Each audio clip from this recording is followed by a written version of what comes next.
이스트린 역설이라고 하는 이론이 있어요.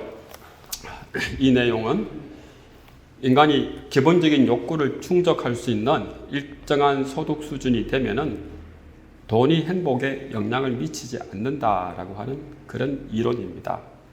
즉, 1억 원이 있던 사람이 2억 원을 가진다고 해도 그 늘어난 돈 때문에 큰 행복감을 가지지 못한다는 것이죠.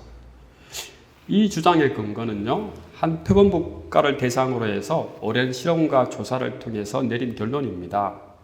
1974년도에 미국의 펜실베니아 대학교 리처드 이스트린 교수가 있었습니다. 이분이 제2차 세계대전 후에 1950년부터 1970년까지 일본 사회를 연구하였습니다. 2차 세계대전 후에 일본의 국민소득은 7배나 뛰었지만은 삶의 만족도는 오히려 떨어졌다고 결론을 내렸습니다. 이 조사를 결과로 해서 돈으로 행복을 살 수 없다라고 하는 그런 이스트린 역설이 생겨났습니다. 그러나 여러분, 이 이스트린 역설이 적용되려면은 적어도 국민소득이 3만 불 이상 되는 나라에 적용이 되는 겁니다. 즉, 어느 정도 먹고 사는 문제가 해결된 나라에서 나올 수 있는 그런 이론이죠. 살면서 생존이 불안하고 먹고 사는 문제가 해결되지 않았는데 돈이 아주 필요하고 돈이 절대적인 것이죠. 돈은 여전히 행복의 척도가 될 수 있는 것이죠. 그래서 현대인들에게 있어서 이 물질, 돈의 존재는 너무나 강력하고 무시할 수 없는 부분입니다. 막연하게 돈이 없어도 행복할 수 있다라고 말하는 것은 현실성이 없는 이야기죠. 삶을 적당하게 유지하기 위해서는 어느 정도의 물질이 필요합니다. 돈은 우리에게 필요한 것들이죠. 그리스도인으로 산다는 것이 이 돈이나 물질 자체를 부정하거나 경시하는 태도를 가지며 산다는 것을 의미하지는 않습니다. 돈은 누구에게나 다 필요합니다. 그러나 중요한 것은 우리가 돈을 선택할 것인가, 하나님을 선택할 것인가, 그 선택의 기로에 순간에 섰을 때 과연 우리의 선택이 어느 쪽으로 향하느냐라고 하는 것이죠. 우리의 선택이 하나님의 뜻을 따른 그런 우선 가치에 두고 우선순위에 둘 것인가? 그렇지 않으면 세상 사람들처럼 여전히 돈으로 우리의 선택을 할 것인가? 라고 하는 것이죠. 많은 사람들이 이 선택의 기로에서 세상 사람들처럼 똑같은 기준을 가지고 똑같은 선택을 하며 삽니다. 그러니 교회가 힘이 없는 것이죠. 복음이 힘이 없는 것이죠. 오늘 본문에서 아브라함은 이집트에서 하나님의 놀라운 은혜를 경험합니다. 그리고 난 이후에 아브라함이 바뀌었어요.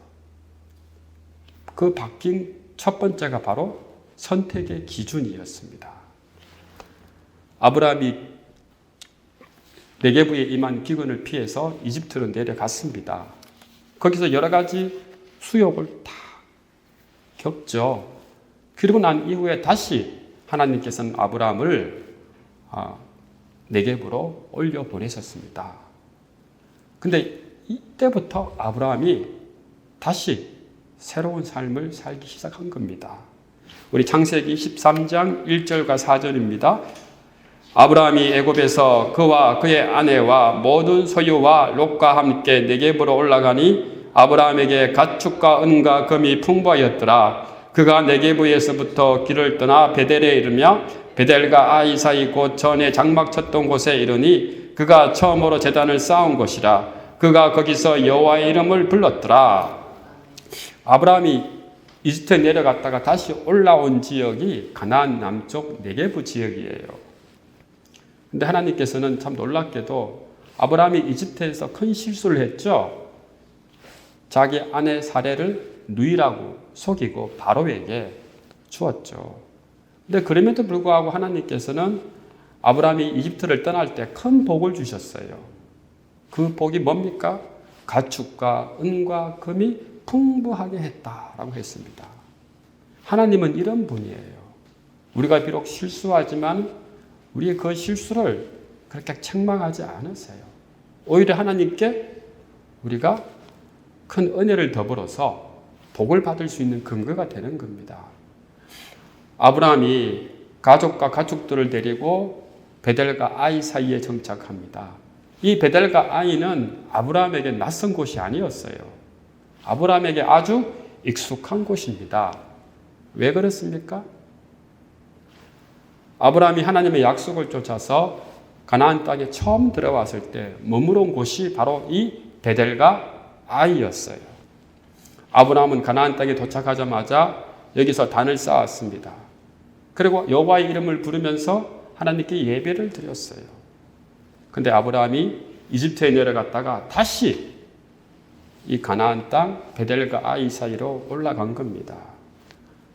그곳에 가보니 옛날 기억이 새록 나는 거예요. 옛날에 처음에 모진 고생을 다 하며 가나안 땅에 내려와서 하나님께 첫 예배를 드릴 때 그 감동과 감격이 아브라함에게 있었던 것이죠. 근데 아브라함이 이집트에 올라와서 머무른 이 베델과 아이 사이는 빈 땅이 아니었어요. 이미 거기에는 가나안 사람들도 살고 있었고 브리스 사람들도 살고 있습니다. 이들이 팔레스틴 땅에 내려와서 그들의 영역을 점점 펼쳐나가고 있는 그런 과정이었어요. 가나안 사람들과 브리스 사람들이 이미 그 땅에 자리 잡고 있었고 이미 좋은 땅을 다 차지하고 있었습니다. 거기에 아브라함도 올라왔고 롯도 다시 올라왔던 것이죠. 아브라함이 굳이 이 베델과 아이 사이 이 땅으로 올라간 이유는 아까도 말씀드렸지만 바로 아브라함에게 아주 익숙한 땅이었기 때문에 그런 것이죠. 아브라함이 처음으로 하나님의 은혜를 느끼며 처음으로 하나님의 이름을 부르고 처음으로 하나님께 예배를 드렸던 곳, 그곳이 바로 여기였기 때문입니다. 그래서 아브라함은 하나님을 향한 믿음과 미래에 대한 소망으로 가득 차서 다시 베델과 아이가 있는 그 땅에 왔던 것이죠. 거기서 다시 한번 믿음과 그 소망을 회복하고 싶었던 것입니다. 사랑하는 성도 여러분, 지난 한 해 동안에 우리에게 베풀어 주신 그 하나님의 은혜를 생각할 적에 너무나 감격스럽죠. 근데 이 감격과 기쁨과 이 즐거움을 우리가 어디를 통해서 회복해야 될까요? 바로 예배입니다. 예배만이 우리가 하나님의 임재를 경험하고 예배를 통해서 하나님의 은혜를 경험할 수 있기 때문입니다. 아브라함이 이집트에 내려가서 그토록 고생 끝에 베델과 아이 사이에 간 이유도 하나님께 드렸던 그 예배에 대한 감격과 그 사랑 때문입니다.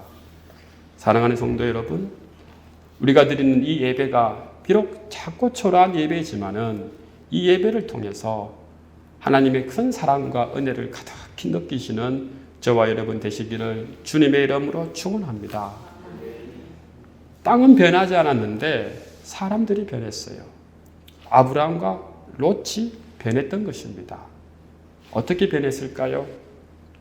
아브라함도 많은 가족과 가축들을 가지고 있었고 롯도 독립한 일가로서 많은 가축과 종들을 가지고 있었습니다.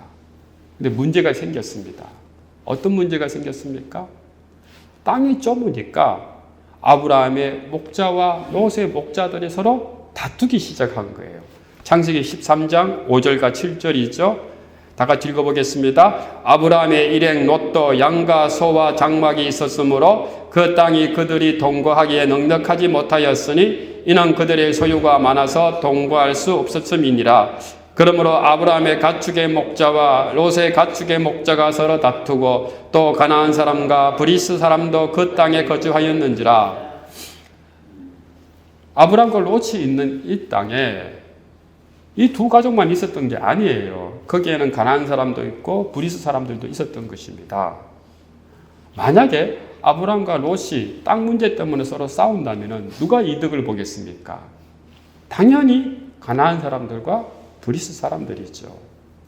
이미 아브라함과 롯은 큰 재산을 가지고 있었기 때문에 만약에 아브라함과 롯이 서로 싸워서 전쟁을 하게 된다면 가나안 사람들과 브리스 사람들이 언제든지 와서 그들의 모든 재산을 빼앗아갈 그런 경우가 있었던 것이죠. 그래서 아브라함으로서는 이 다툼이 굉장히 큰 위기라고 본 것입니다. 어떤 일이 있어도 이 위기는 극복이 되어져야 된다고 생각을 했던 것이죠. 그래서 아브라함이 롯을 불렀습니다. 롯을 데리고 베델의 높은 산으로 올라갔습니다. 롯에게 유대들도 보여주고 유단들도 보여줬어요. 사실 롯은 아브라함의 조카지만은 아브라함은 롯을 형님처럼 되었습니다. 롯의 아버지가 누굽니까? 바로 하란이에요. 근데 형님 하란이 일찍 죽는 바람에 롯이 사실은 그 집의 가장 역할을 쭉 해왔던 것이죠. 항상 아브라함은 롯을 대할 때 조카로 대하지 않았어요. 형님처럼, 하란의 형님처럼 그렇게 대했던 것이고, 롯도 사실은 모든 가족을 다 이끄는 그런 가장이었던 것입니다. 그래서 아브라함은 롯과 이 문제를 잘 상의해야겠고 이 문제를 잘 풀어야 했던 것이죠. 근데 중요한 문제는 아브라함이 이 위기에서 롯에게 먼저 선택권을 주는 겁니다. 창세기 13장 8절과 9절의 말씀이죠. 아브라함이 롯에게 이르되 우리는 한 친족이라 나나 너나 내 목자나 내 목자나 서로 다투게 하지 말자. 내 앞에 온 땅이 있지 아니하냐. 나를 떠나가라. 내가 자하면 나는 우하고 내가 우하면 나는 자하리라. 아브라함이 롯에게 먼저 제안을 하죠. 우리 다투지 말자. 나를 떠나라. 내가 왼쪽에 가면 나는 오른쪽에 가고 내가 왼쪽에 가면 나는 오른쪽에 가겠다. 아브라함은 롯과 이제 헤어지는 것이 좋겠다고 생각을 한 거예요. 근데 여기서 아브라함의 중요한 태도를 볼 수 있죠. 어떤 태도입니까? 롯에게 먼저 선택권을 주는 거예요. 그리고 롯이 어떤 선택을 하든 그 선택에 대해서 수용하고 자기의 모든 기득권을 포기한다는 것이죠. 어때요? 아브라함이 전과 다른 모습을 가진 것이죠. 아브라함과 롯의 관계는 사실은 아주 중요한 관계였습니다. 아브라함은 그동안 함께 갈대아 우르에서 가나안 땅을 향해서 동고동락했던 이 롯에 대해서 항상 사랑하는 마음이 있었어요. 감사하는 마음이 있었어요. 고마운 마음이 있었던 것이죠. 그렇기 때문에 롯과의 관계가 틀어지는 것을 원치 않았습니다.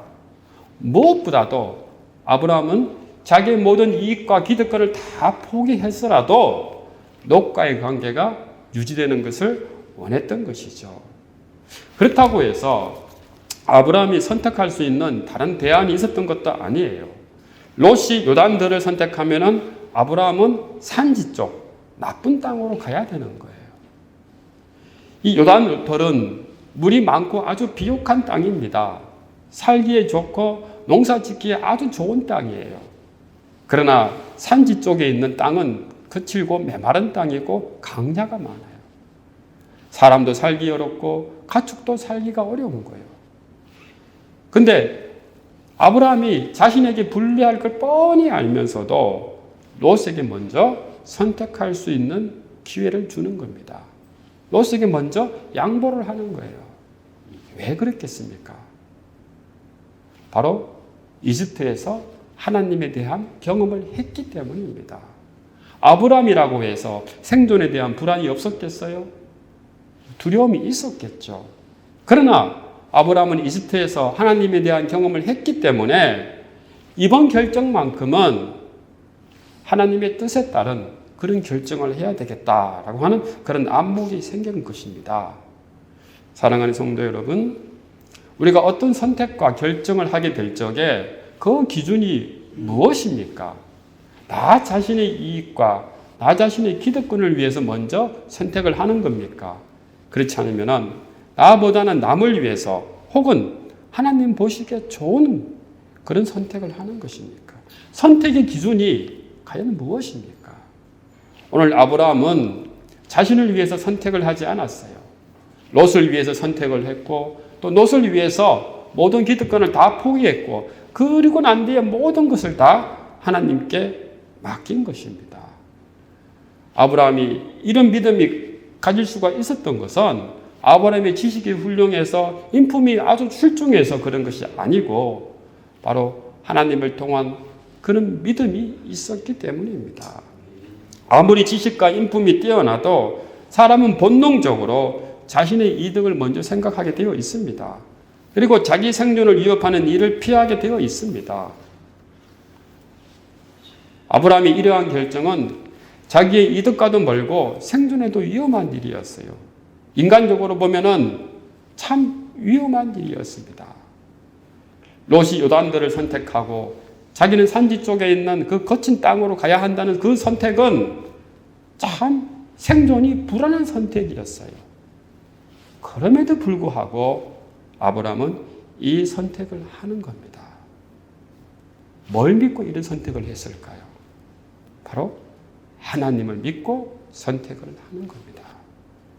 우리가 내년에도 이 재단이 온전히 지탱될지 지탱되지 않을지 아무도 모르는 일입니다. 그럼에도 불구하고 우리는 하나님께 모든 것을 다 맡기고 앞으로 나아갑니다. 이런 것이 다 어디에서 나오는 겁니까? 바로 믿음에서 나오는 거예요. 아브라함은 이집트에서 사라를 루이라고 속였던 그 일을 통해서 하나님을 경험했어요. 하나님을 깊이 경험을 했습니다. 그리고 그 하나님을 경험함을 통해서 아브라함의 믿음이 성장을 한 거예요. 여러분, 믿음의 성장은 지식으로 되는 게 아니에요. 믿음의 성장은 바로 하나님을 만나는 그 경험만으로 되는 겁니다. 그래서 복음은 우리에게 있어서 은혜이지 복음은 구걸이 아니에요. 우리가 복음을 통해서 온 땅에 주님의 이름이 드러나고 주님의 영광을 알려지는 것은 바로 하나님의 은혜로만 가능한 일입니다. 사랑하는 성도 여러분, 우리가 우리의 삶을 선택하게 될 적에, 선택의 기로에 설 적에 그 중요한 원칙이 무엇입니까?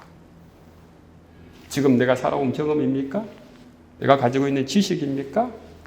그렇지 않습니다. 믿음입니다. 오직 믿음만이 우리의 선택의 기준이 되어야 되고 우리의 선택의 우선순위가 되어야 될 줄 믿습니다. 오늘 본문에서 아브라함이 이런 선택을 하게 된 것은 바로 이집트에 내려가서 하나님을 경험했기 때문입니다. 그 경험으로 인한 그 믿음이 아브라함 하여금 위대한 선택을 했던 것이죠. 사랑하는 성도 여러분, 우리가 살면서 다른 사람과의 관계 안에서 좀 더 우리가 이득을 보고 싶을 때가 있어요.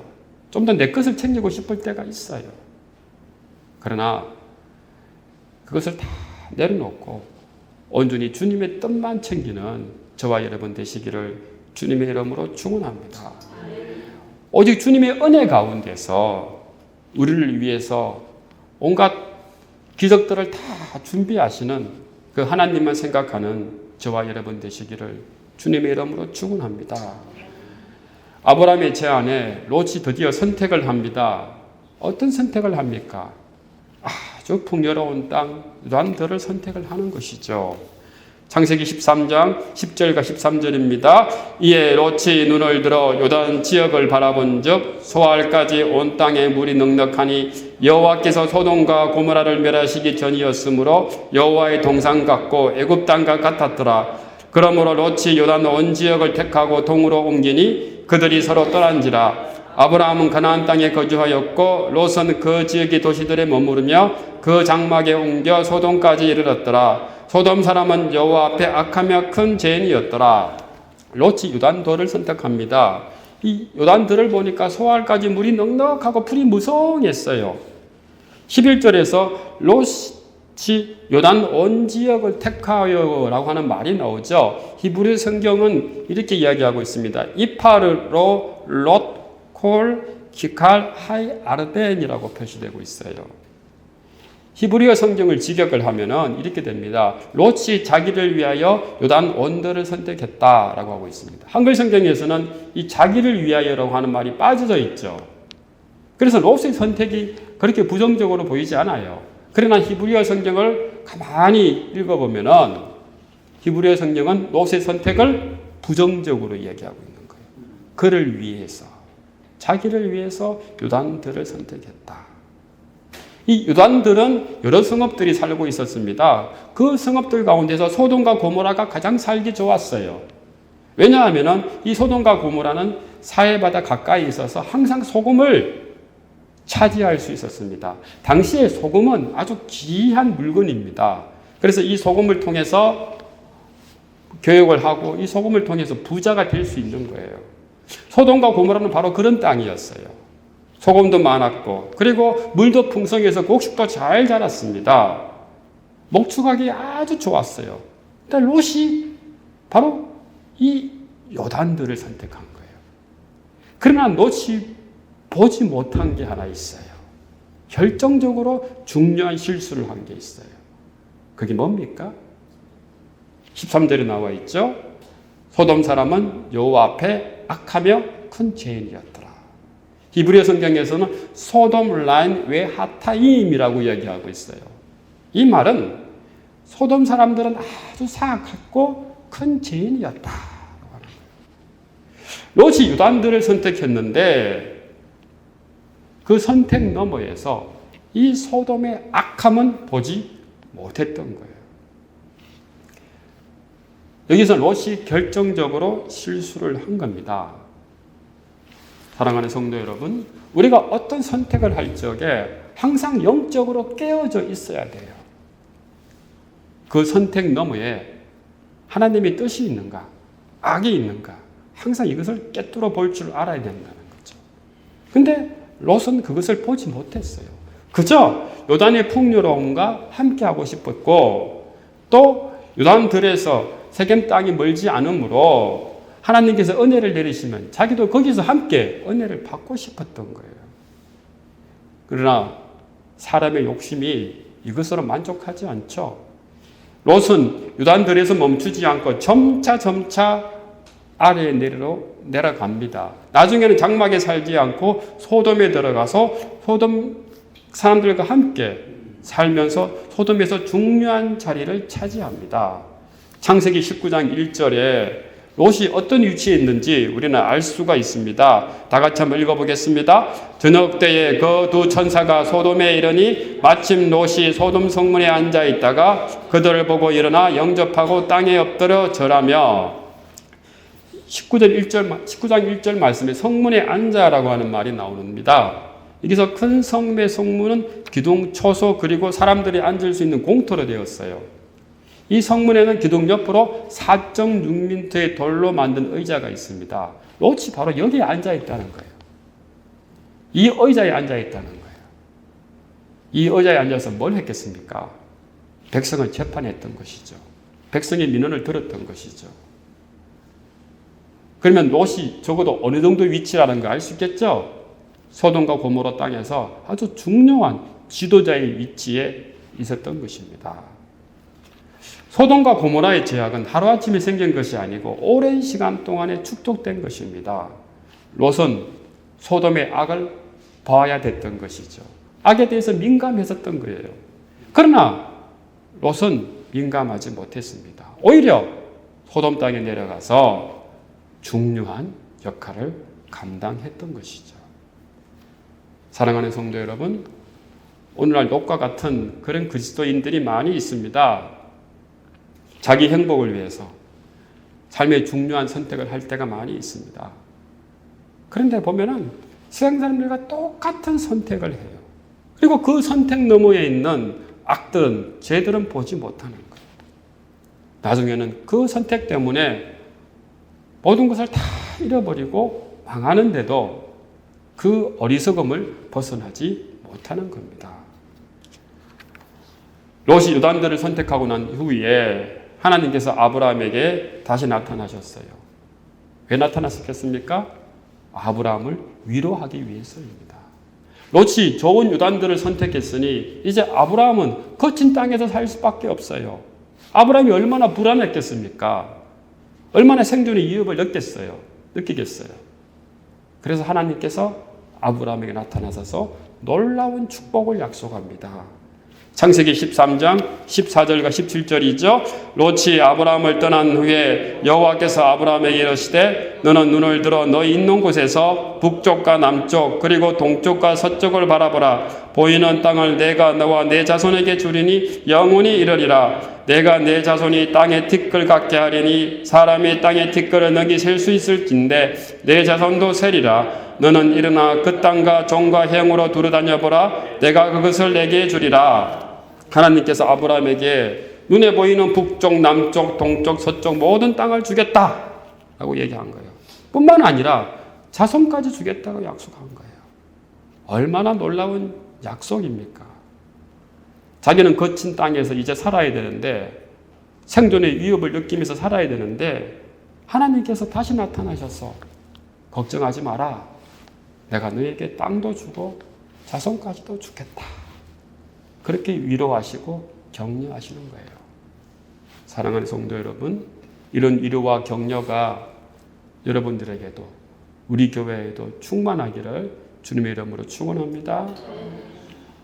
아브라함이 이 약속을 받은 후에 다시 헤브론 땅으로 옮겨갑니다. 거기서 또 여호와 하나님께 제단을 쌓고 예배를 드립니다. 창세기 13장 18절이죠. 다 같이 한번 읽어보겠습니다. 이에 아브라함이 장막을 옮겨 헤브론에 있는 마므레 상수리 수풀에 이르러 거주하며 거기서 여호와를 위하여 제단을 쌓았더라. 아브라함이 장막을 치고 거주한 지역이 바로 헤브론 산지예요. 높은 고도에 있습니다. 거칠고 험한 땅입니다. 이 현실이 아브라함의 눈앞에 펼쳐져 있습니다. 그러나 아브라함에게는 이 거친 현실이 두려움이 아니 되었어요. 왜? 하나님의 약속이 함께하기 때문입니다. 아브라함은 바로 이 하나님의 약속에 대한 믿음이 있었던 것이죠. 사랑하는 성도 여러분, 눈앞에 보이는 그 현실 너머에 있는 하나님의 약속을 믿음으로 보시는 저와 여러분 되시기를 주님의 이름으로 축원합니다. 그리고 그 현실에 파묻혀서 두려워 떨지 말고 당당하게 앞으로 나아가는 저와 여러분 되시기를 주님의 이름으로 축원합니다. 말씀을 맺겠습니다. 아브라함은 끊임없이 하나님과의 관계 안에서 자신의 인생을 걸어갔습니다. 예배 안에서 하나님을 만나고 경험을 통해서 하나님을 만났습니다. 그리고 위험한 현실 가운데서도 하나님의 기준으로 그 선택을 하며 살아갔습니다. 그러나 롯은 하나님을 알았지만은 믿음 앞에서 자신을 던지지 못했어요. 오직 눈에 보이는 이득을 따라서 결정했습니다. 그래서 결국은 소돔과 고모라와 함께 그의 인생이 사라져 버린 겁니다. 사랑하는 성도 여러분, 오늘 이 시간 여러분들도 아브라함처럼 하나님을 최우선 순위에 두고 하나님을 그 영광을 위해서 삶을 선택하며 살아가는 저와 여러분 되시기를 주님의 이름으로 축원합니다.